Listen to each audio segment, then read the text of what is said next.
اماں نے میری شادی ایک فقیر سے کر دی۔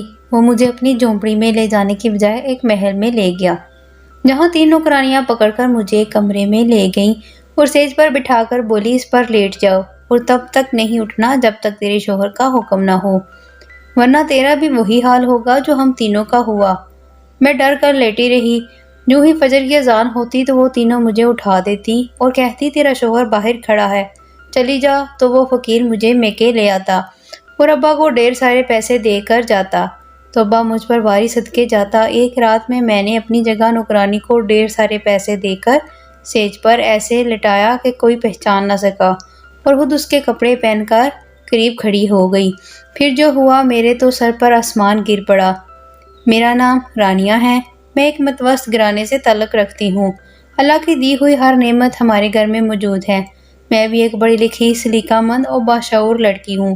مجھ میں بظاہر کوئی حامی نہیں، اس لیے اپنی ہم عمر لڑکیوں کی طرح میں نے بھی خواب دل میں سجا رکھے تھے کہ میری کسی بہت ہی شاندار مرد سے شادی ہوگی۔ گو مجھے والدین کے گھر میں کسی چیز کی کمی تو نہیں رہی، مگر میں نے ہمیشہ اپنی چادر دیکھ کر ہی پاؤں پھیلائے تھے۔ اس لیے من ہی من میں سوچے بیٹھی تھی کہ جب شادی ہو جائے گی تو اپنے دل کی ہر خواہش پوری کروں گی۔ پہلے ہمارے گھر کے حالات بہت خراب تھے، مگر جب سے میرے دونوں بڑے بھائی کام پر لگے تھے ہمارے دن پھر گئے۔ میری امی میرے جہیز کی بھی تیاری کرتی رہی تھی، تاکہ جیسے ہی مناسب رشتہ ملے تو وہ کسی بھی انتظار کے بغیر میری رخصتی کر دے۔ یہاں تک تو سب کچھ ٹھیک ٹھاک چل رہا تھا، مگر ایک دن مجھے بہت ہی عجیب و غریب واقعہ پیش آیا۔ اس واقعے نے میری پوری ہستی ہلا کر رکھ دی تھی۔ صبح کا وقت تھا، بھائی اور ابو اپنے اپنے کاموں پر چلے گئے تھے۔ میں گھر کی صفائی ستھرائی کا کام کر رہی تھی جب ہمارے گھر کے دروازے پر فقیر کی صدا بلند ہوئی۔ مجھے کچھ راتوں سے بہت عجیب عجیب خواب آ رہے تھے، اس لیے میں نے جلدی سے اپنا صدقہ اس فقیر کو دینے کے لیے دروازہ کھولا تو وہ مجھے دیکھتا ہی رہ گیا۔ وہ فقیر تھا بھی جوان سا، اس کا مجھے یوں دیکھنا بہت عجیب لگ رہا تھا، اس لیے میں نے اس کو پیسے تھما کر جلدی سے دروازہ بند کر دیا تھا۔ میں پھر سے کام کاج میں مصروف ہو گئی، مگر تھوڑی دیر بعد پھر سے اس فقیر کی صدا بلند ہوئی تھی۔ اب کی بار تو اس نے ہمارے گھر کے دروازے پر دستک بھی دے ڈالی تھی۔ مجھے اس کی زیادہ دلیری سے بہت خوف آیا تھا۔ میں جلدی سے امی کے پاس گئی، وہ کچن میں کھڑی برتن دھو رہی تھی۔ میں نے امی سے کہا کہ دروازے پر جو فقیر صدائیں لگا رہا ہے میں اسے پیسے دے آئی ہوں، مگر امی وہ تو غنڈہ گردی پر اتر آیا ہے، مجھے بہت خوف آ رہا ہے۔ امی بھی پریشان ہو گئی، کہنے لگی، تم اپنے کمرے میں چلو، میں ذرا اس فقیر کی طبیعت ٹھیک کر کے آتی ہوں۔ میں نے امی کو بھی دروازے پر جانے سے روکا، مگر وہ مجھے کمرے کی جانب بھیج کر باہر نکل گئی تھی۔ میں بڑی پریشان تھی۔ مجھے زیادہ فکر تب ہوئی جب امی کو باہر کیے ہوئے کافی دیر ہو گئی تھی۔ میرا دل بہت زیادہ گھبرا رہا تھا، اس لیے میں جلدی سے دروازہ کھول کر باہر نکل گئی۔ مجھے حیرت کا شدید جھٹکا تب لگا جب میں نے امی کو اس فقیر کے ساتھ مسکرا مسکرا کر باتیں کرتے ہوئے دیکھا۔ میری طرف دیکھ کر امی گھبرا گئی تھی، پھر جلدی سے دروازہ بند کر کے گھر میں آ گئیں۔ امی کہنے لگی، رانیہ تم بلا وجہ اس بیچارے لڑکے سے ڈر رہی تھی، وہ تو اتنا بھلا انسان ہے، مجھے جیسے داماد کی ضرورت تھی وہ تو بالکل ویسا ہی نکلا۔ مجھے امی کی بات سن کر ایسا لگا جیسے ان کا دماغ ہل کر رہ گیا ہے، اس لیے میں نے ان سے مزید بات نہیں کی اور اپنے کمرے میں جا کر لیٹ گئی، کیونکہ اب میرا موڈ خراب ہو چکا تھا۔ مجھے لگا تھا یہ بات یہی ختم ہو جائے گی، مگر میں کہاں جانتی تھی کہ میری تو بربادی کے دن شروع ہو چکے ہیں۔ شام میں جب ابو گھر واپس آئے تو امی نے ان سے یہ بھی کہہ دیا کہ میں نے اپنی رانیہ کے لیے رشتہ ڈھونڈ لیا ہے۔ امی کی آواز مجھے کمرے تک آئی تھی، میرے کان کھڑے ہو چکے تھے۔ ابو بولے، اچھا وہ کس کا؟ امی کہنے لگی، آج ہمارے دروازے پر ایک فقیر بھیک لینے آیا تھا، وہ مجھے بہت مناسب لگا، بس اسی کے ساتھ اس کا رشتہ طے کر دیا ہے میں نے۔ ابو امی کی بات سن کر بھڑک گئے۔ وہ بولے، کیا بات ہے رانیہ کی امی، تمہارا دماغ تو نہیں چل گیا؟ یہ کیسی بہکی بہکی باتیں کر رہی ہو؟ امی بولی، آپ میرے ساتھ ذرا کمرے میں آئیں۔ امی اور ابو کی آوازیں آنا بند ہو چکی تھی، اب میرے کانوں میں میرے دھڑکتے دل کی آواز ہی گونج رہی تھی۔ تھوڑی دیر بعد امی ابو کمرے سے باہر آ گئے، تب ابو میرے کمرے میں آئے اور بولے، کیا بات ہے بیٹی، آج تم اپنے ابو کو پانی دینے بھی نہیں آئی؟ مجھے امید تھی کہ میرا باپ میرا ساتھ دے گا، اس لیے روتی ہوئی ابو کے سینے کے ساتھ لگ گئی۔ میں بولی، ابو امی کی بات سنی ہے آپ نے؟ وہ کہہ رہی ہیں کہ تمہاری شادی ایک فقیر سے کر دیں گی۔ آپ امی کو سمجھائیں کہ آج کے بعد وہ اپنے منہ سے ایسی بات ہرگز مت نکالیں، مجھے بہت تکلیف ہوتی ہے۔ ابو بولے، بھلا اس میں تکلیف کی کیا بات ہے، ہم تمہارے والدین ہیں، تمہارے لیے جو فیصلہ کریں گے وہ اچھا ہی ہوگا۔ میں ابو کی بات سن کر چونک گئی تھی۔ میں بولی ابو میں آپ کا مطلب نہیں سمجھی۔ ابو مسکرائے اور بولے کیوں رانیہ، اس میں نہ سمجھنے والی کون سی بات ہے؟ تمہاری امی نے تمہیں پیدا کیا، پالا پوسا، تمہارا خیال رکھا، اب کیا اس کا اتنا بھی اختیار نہیں ہے کہ وہ تمہارے لیے لڑکا تلاش کر لے؟ میں چیخ پڑی تھی۔ میں بولی ابو یہ کیسی زیادتی ہے کہ آپ لوگ مجھے ایک فقیر کے ساتھ بیانے کے لیے بضد ہیں؟ ابو بولے سب اچھا ہوگا، اتنا کہہ کر وہ کمرے سے باہر نکل گئے تھے۔ جب میرے بھائی گھر واپس آئے تو میں نے ان کے کمرے میں چلی گئی۔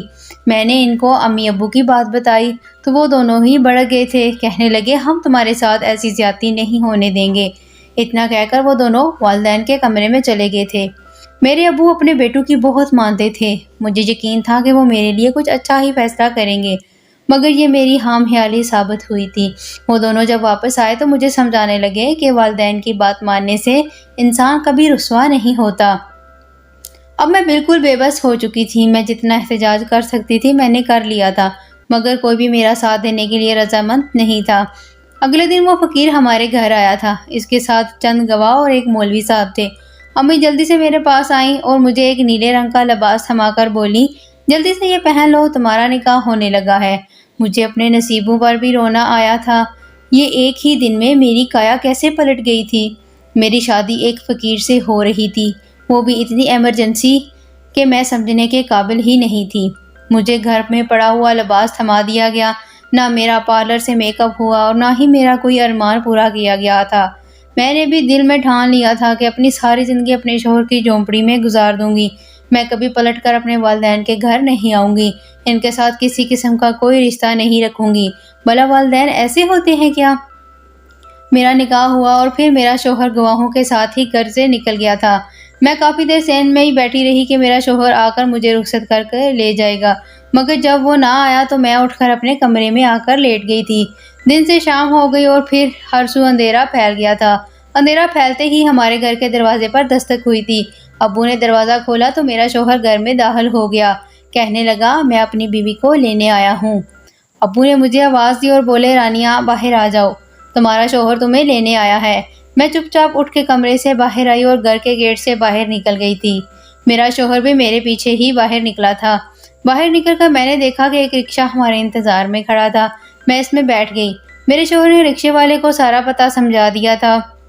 میری آنکھوں سے آنسو گر رہے تھے، میں یہ سوچ بھی نہیں سکتی تھی کہ مجھے اپنی باقی زندگی ایک جھونپڑی میں گزارنا تھی، تمام آسائشوں اور سہولیات کے بغیر ایک اداس سی زندگی۔ مجھے حیرت تب ہوئی جب رکشہ ایک بہت بڑے محل کے سامنے جا کر رک گیا تھا۔ وہ مجھے اپنے ساتھ جھونپڑی میں لے جانے کی بجائے ایک محل میں لے گیا۔ میں ہکا بکا سی کھڑی تھی، تب ہی 3 نوکرانیاں میری جانب لپکیں۔ وہ مجھے پکڑ کر ایک کمرے میں لے گئیں۔ میں ہر چیز کو بڑے غور سے دیکھ رہی تھی۔ ایک نوکرانی آگے بڑھی اور اس نے مجھے سیج پر بٹھا دیا، پھر بولی اس پر لیٹ جاؤ اور تب تک نہیں اٹھنا جب تک تمہارے شوہر کا حکم نہ ہو، ورنہ تمہارا بھی وہی حال ہوگا جو ہم تینوں کا ہوا ہے۔ اتنا کہہ کر وہ تینوں آگے پیچھے کمرے سے نکل گئی تھی، جبکہ میں اپنی سیج پر ہکا بکا سی لیٹی ہوئی تھی۔ مجھے ایسے لگ رہا تھا جیسے میری زندگی نے میرے ساتھ بہت بڑا مذاق کر دیا ہے۔ میرے شوہر کا تعلق اس محل سے کیسے ہو سکتا تھا؟ اور پھر وہ 3 نوکرانیاں کون تھیں؟ انہوں نے ایسا کیوں کہا کہ تمہارا حال بھی ہمارے جیسا ہو جائے گا؟ میں ڈر کر لیٹی رہی، مجھے تو یہی لگ رہا تھا کہ آج میں ساری رات سو نہیں سکوں گی، مگر کہتے ہیں نا کہ نیند تو سولی پر بھی آ جاتی ہے۔ میں تھوڑی ہی دیر بعد خود سے بیگانہ ہو چکی تھی۔ ساری رات مجھے عجیب و غریب سے خواب آتے رہے تھے، ایسا لگ رہا تھا جیسے کوئی میرے پاس بیٹھا ہے۔ خیر جو ہی فجر کی اذان ہوئی تو وہ تینوں نوکرانیاں نہ جانے کہاں سے نمودار ہو چکی تھیں۔ وہ مجھے اٹھنے کا بول رہی تھیں۔ ایک بولی تمہارا شوہر باہر کھڑا ہے، چلی جاؤ۔ میں جلدی سے بستر سے نیچے اتری اور باہر کی جانب بھاگی تھی۔ محل کے باہر ہی میرا شوہر عقیل کھڑا تھا۔ میں اسے دیکھتے ہی بولی تم کہاں تھے؟ مجھے یہاں کیوں چھوڑ کر گئے تھے؟ وہ تلخ لہجے میں بولا تم میری بیوی ہو، میں تمہیں کہیں بھی لے جا سکتا ہوں اور کہیں بھی چھوڑ سکتا ہوں۔ اس کا رویہ بہت عجیب سا تھا، اس لیے میں چپ کر گئی۔ اس نے ایک رکشہ روکا اور خود اس میں سوار ہو گیا۔ میں بھی رکشے میں بیٹھ گئی۔ عقیل نے پتہ بتایا، پھر وہ خاموش ہو گیا۔ وہ مجھے میرے گھر واپس لے آیا تھا۔ میں تو یہ دیکھ کر پھٹ پڑی تھی۔ میں بولی عقیل یہ تم مجھے کہاں لے آئے ہو؟ میں یہاں نہیں جانا چاہتی، تم مجھے اپنے ساتھ اپنے گھر لے چلو، میں تمہارے ساتھ جھونپڑی میں بھی رہ لوں گی۔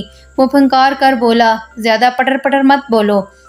اس نے میرے گھر کا دروازہ کھٹکھٹایا اور اندر داخل ہو گیا۔ میری امی کی باتیں کھل گئی تھی۔ انہوں نے مجھے نظر انداز کر دیا تھا اور ان کی ساری توجہ کا مرکز وہ فقیر ہی تھا۔ وہ آگے بڑھا اور ابو کے پاس جا کر بیٹھ گیا تھا۔ ابو بھی بہت خوش نظر آ رہے تھے۔ اس فقیر نے ابو کی ہتھیلی پر نوٹوں کی گڈی رکھ دی تھی۔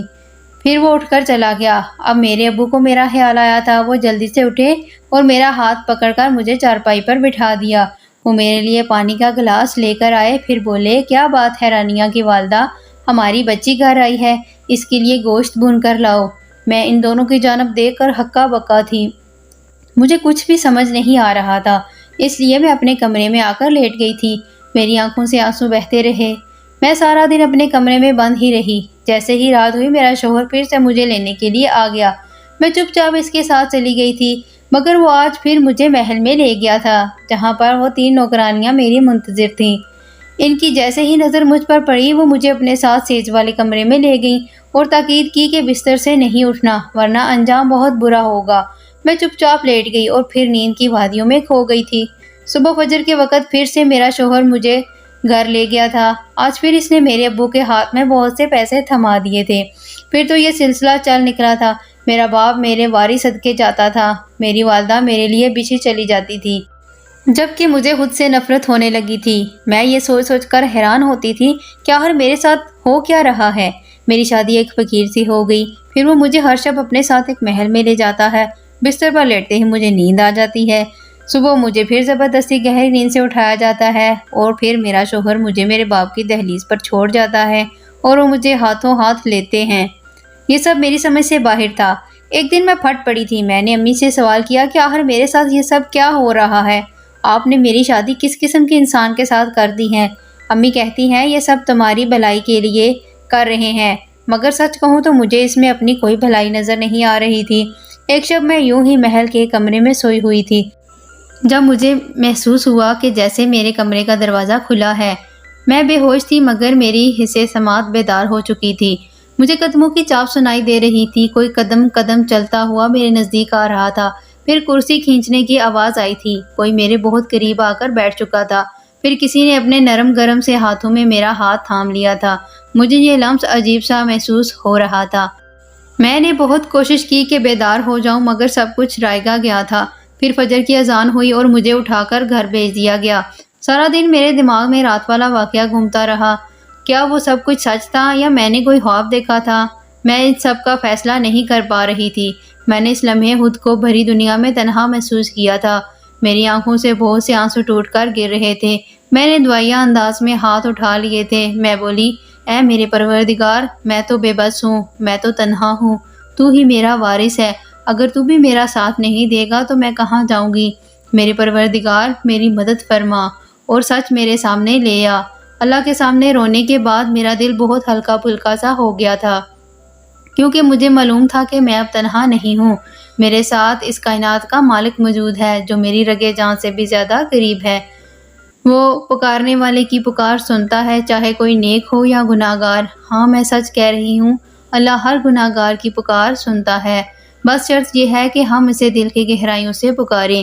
یوں ہی دن بیت گیا اور رات ہو گئی۔ مجھے پھر سے محل کے کمرے میں لٹا دیا گیا۔ آج پھر میرے کانوں میں دروازہ کھلنے، کسی کے چلنے، کرسی کھینچنے کی آواز سنائی دی تھی۔ پھر مجھے سسکیاں بھی سنائی دینے لگیں۔ کسی کی آواز میرے کانوں میں گونجی تھی، یا اللہ تو میری بیٹی کو ٹھیک کر دے، میں 101 دیگ بانٹوں گی، تیرے ناچار بندوں کو کھانا کھلاؤں گی۔ یہ آواز سن کر جیسے میں کسی پتال سے باہر آئی تھی۔ میں اٹھ بیٹھی تھی۔ میری نظر سامنے بیٹھی ایک بہت ہی وزادار عورت پر پڑی تھی۔ مجھے جاگتا دیکھ کر وہ خوشی سے چلانے لگی تھی، ڈاکٹرز ڈاکٹرز جلدی سے آئیں، میری بیٹی کو ہوش آ گیا ہے۔ اس عورت کی آواز سن کر ڈاکٹرز کی پوری ٹیم کمرے میں داخل ہو چکی تھی۔ میں بہت پریشان ہو چکی تھی۔ میں بولی، میں آپ کی بیٹی نہیں ہوں، آپ کیسی باتیں کر رہی ہیں؟ تب ایک ڈاکٹر آگے بڑھی اور بولی، میڈم آپ پریشان مت ہوں، یہ کومے سے باہر آئی ہیں، اس لیے شاید ان کی یادداشت چلی گئی ہے، ہم انہیں اسپتال لے جا کر ٹریٹمنٹ دیتے ہیں، انشاءاللہ سب ٹھیک ہو جائے گا۔ میں بہت زیادہ ڈر چکی تھی، یہ میرے ارد گرد کیا ہو رہا تھا؟ پھر ڈاکٹرز مجھے زبردستی ہی ایمبولینس میں ڈال کر اسپتال لے جا رہے تھے۔ میں خوف سے تھر تھر کانپ رہی تھی، نہ جانے اب میرے ساتھ کیا ہونے والا تھا۔ میں چیخ رہی تھی، میں چلا رہی تھی، میں بولی، میں بیمار نہیں ہوں، نہ ہی میں کبھی کوما میں گئی تھی، آپ میرا علاج کیوں کریں گے؟ خدا را میرے شوہر کو بلا دیں، مجھے ایسا لگ رہا تھا جیسے آج بس میری زندگی ختم ہو جائے گی۔ ہسپتال آیا تو نرسز مجھے ڈاکٹر کے روم میں لے گئی تھی۔ میں ابھی بھی چیخ رہی تھی۔ تب ایک ڈاکٹر بولا، آپ مت گھبرائیں، سب ٹھیک ہے۔ مجھے معلوم ہے کہ آپ کو کوئی بیماری نہیں ہے۔ آپ یہاں پر بیٹھ جائیں، میں آپ کے شوہر کو کال کر کے بلا لیتا ہوں۔ یہ الفاظ سنتے ہی میرے دل کو بڑی دارد سی ملی تھی۔ ڈاکٹر نے میرے سامنے ہی عقیل کو کال کی تھی۔ آدھے گھنٹے بعد میرا شوہر اور میرے والدین میرے سامنے موجود تھے۔ میں ان کو دیکھ کر رونے لگی۔ میں بولی، ابو یہ سب کیا ہو رہا ہے؟ ابو بولے، رانیہ میں تمہیں بتاتا ہوں کہ اصل ماجرا کیا ہے۔ دراصل میں اپنی شادی کے شروع کے دنوں میں ایک بہت بڑے سیٹ کے گھر بطور ڈرائیور کام کیا کرتا تھا۔ وہ بہت زیادہ اچھے اور امیر لوگ تھے۔ ان کے پاس اللہ کی دی ہوئی ہر نعمت موجود تھی، مگر وہ بس اولاد سے ہی محروم تھے، جبکہ اللہ نے مجھے 2 بیٹے عطا کر دیے تھے۔ پھر میرے گھر میں 2 جڑواں بیٹیوں نے جنم لیا تھا۔ میں بہت خوش تھا۔ اس دن مالکن سرونٹ کوارٹر میں مجھے مبارکباد دینے آئیں اور ایک بیٹی کو اٹھا کر بولی، کاش اللہ ایک بچی مجھے دے دیتا۔ میرے منہ سے بے اختیار نکلا کہ یہ بیٹی آپ کی ہوئی۔ وہ بہت خوش ہوئی اور بولی، تمہیں اللہ کا واسطہ ہے، اب اس بات سے مکر مت جانا۔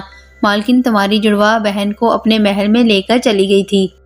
تمہاری امی نے میرے ساتھ بہت لڑائی کی کہ میں نے یہ کیا کر دیا، مگر پھر اللہ نے اسے صبر دے دیا۔ مالکن نے بیٹی کے عوض ہمیں بہت زیادہ دولت دے دی تھی۔ اس نے مجھے ایک اچھے علاقے میں کریانے کی دکان بھی ڈال دی تھی۔ اس نے کہا کہ آپ لوگ یہاں سے چلے جائیں، جب تک یہاں رہیں گے مجھے یہی ڈر لگا رہے گا کہ آپ مجھ سے اپنی بچی لے لیں گے۔ ہمیں سب کچھ تو مل گیا تھا، اب میں نے ڈرائیوری کر کے کون سا تیر مار لینا تھا۔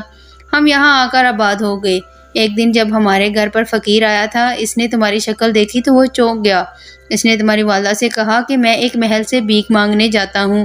وہاں کی مالکن مجھے اس لڑکی کی تصویر دکھا کر کہتی ہے کہ دعا کرو میری بچی گھر واپس آ جائے۔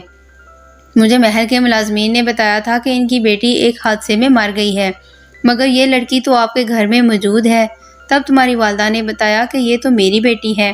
اس فقیر نے کہا کہ اگر آپ ہر شب اپنی بیٹی کو میرے ساتھ بھیج دیا کریں گے تو بہت سا پیسہ کما سکتے ہیں۔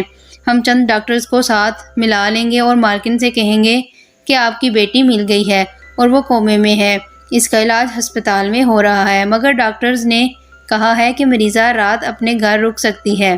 یوں یہ رات بھر مالکن کے پاس رہے گی اور صبح ڈاکٹرز علاج کے نام پر مالکن سے بڑی سی قیمت وصول کر لیں گے۔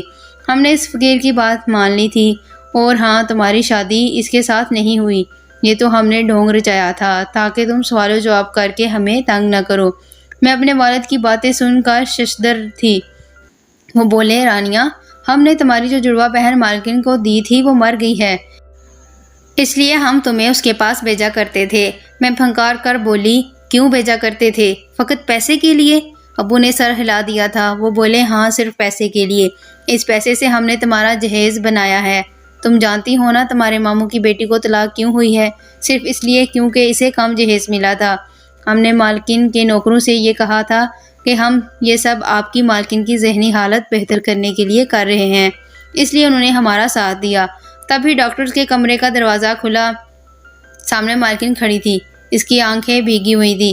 وہ بولی، مجھے معلوم ہو گیا ہے کہ میری بیٹی میری دعا مر گئی ہے۔ میں نے تم لوگوں کی سب باتیں سن لی ہیں۔ جی تو چاہتا ہے کہ پولیس کو بلا کر فراڈ کے کیس میں تم سب کو جیل بھجوا دوں، مگر تم لوگوں کا یہ فراڈ مجھے زندگی کی جانب لے آیا ہے، اس لیے میں تم لوگوں کو معاف کر دیتی ہوں۔ پھر مالکن ابو سے بولی، میں نے اپنی بہن کے ایک بیٹے کو بھی گود لیا ہوا ہے، وہ بھی جوان ہو چکا ہے۔ اگر آپ مناسب سمجھیں تو میں آپ کی رانیہ کو اپنی دعا بنا کر گھر لے کر جانا چاہتی ہوں۔ میرے والدین کو کیا اعتراض ہو سکتا تھا؟ یوں میری شادی اس محل میں ہو گئی تھی۔ میری ساس اور میرا شوہر مجھ پر جان چھڑکتے ہیں اور میں اپنی زندگی سے بے حد خوش ہوں۔